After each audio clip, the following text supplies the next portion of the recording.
दुर्गे मैया की जय। साथियों, आज मैं आपके सामने फिर नवरात्र के विषय में हवन की जो पद्धति है, जो हवन का विषय चल रहा था, जो पिछले वीडियो में मैंने आपको हवन के विषय में बताया है, उसमें से कुछ और आगे हवन के विषय को लेकर के ही अभी मैं चर्चा करूंगा। इस सनातन परंपरा में ये जो माँ देवी की पूजा है, ये बहुत ही महत्वपूर्ण है। और फिर ये कुमार की नवरात्रि का तो बहुत ही बड़ा महत्व है। तो कल मैं बता रहा था कि हवन त्रिकोना होना चाहिए। अगर हवन कुंड त्रिकोना है तो बहुत अच्छा है। और उसमें मैंने कहा था कि रम लिखना है, वो आटा से या हल्दी से रा बना करके उसके ऊपर रंग की बिंदी बीच में, उस यज्ञ कुंड के बीच में आपको ऐसा लिखना है। इसके बाद में जो सामग्री मैंने कल आपको बताई थी, उस सामग्री में और अगर विशेष प्रकार का हवन करना है, 13 अध्याय का हवन करना है, तो उसमें थोड़ी चीज़ें और शामिल करना है। ये चीज़ें बड़ी महत्वपूर्ण हैं और इसको भी आप देख लीजिए। पहली बात तो ये है कि आप अपने आदमियों को समझ लें कि कितने आदमी हवन कर रहे हैं। 7 आदमी कर रहे हैं, 9 आदमी कर रहे हैं, 5 आदमी कर रहे हैं, 3 आदमी कर रहे हैं। जैसी वहाँ की स्थिति बने उस हिसाब से आप अपनी सामग्री को बढ़ा सकते हैं। हवन सामग्री जो बनी बनाई आती है उसको भी आप ले लीजिए और उसमें सतावर, सुगंध वाला, सुगंध कोकिला, छरीला, इसको भी ले करके थोड़ी थोड़ी मात्रा में और इसको कूट करके उसी हवन सामग्री में आप डालें। सुपारी का भी प्रयोग होता है। बीच बीच में माँ जी को जो पान अर्पण होता है उसमें सुपारी का भी प्रयोग किया जाता है।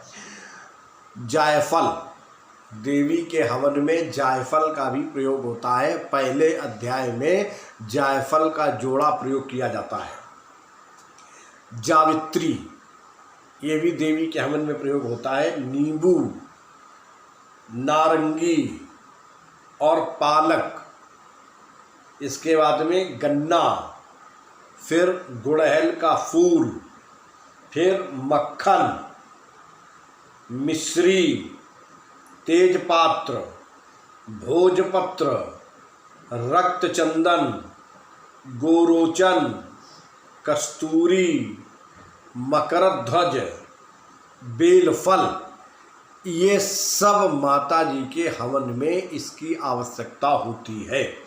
तो इन सब चीज़ों को, जैसे बेलफल तो पूरा पूरा डाला जाता है, बेलगिरी वगैरह जो मैंने पहले कल बताई थी, उसको सबको कूट करके एक में मिला लेना है। रक्तचंदन, गोरोचन, कस्तूरी, ये सब चीज़ें एक में मिला ली जाती हैं। वैसे भी अलग अलग श्लोकों में अलग अलग प्रकार की आहुतियाँ दी जाती हैं।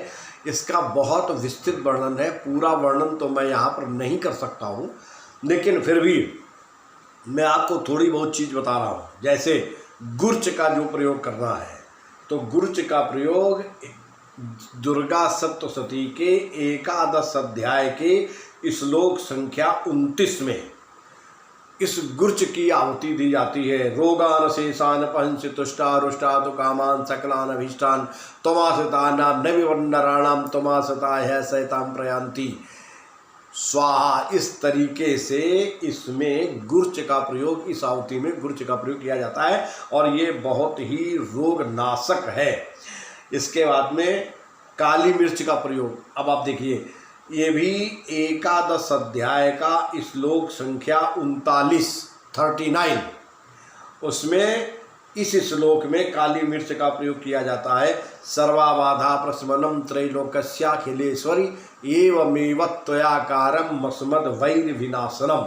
मेरे बने हुए काम, बिगड़े हुए काम बना दो और मेरे शत्रुओं का नाश करो, मेरा कल्याण करो, मेरा उत्थान करो, मेरा अभ्युदय हो।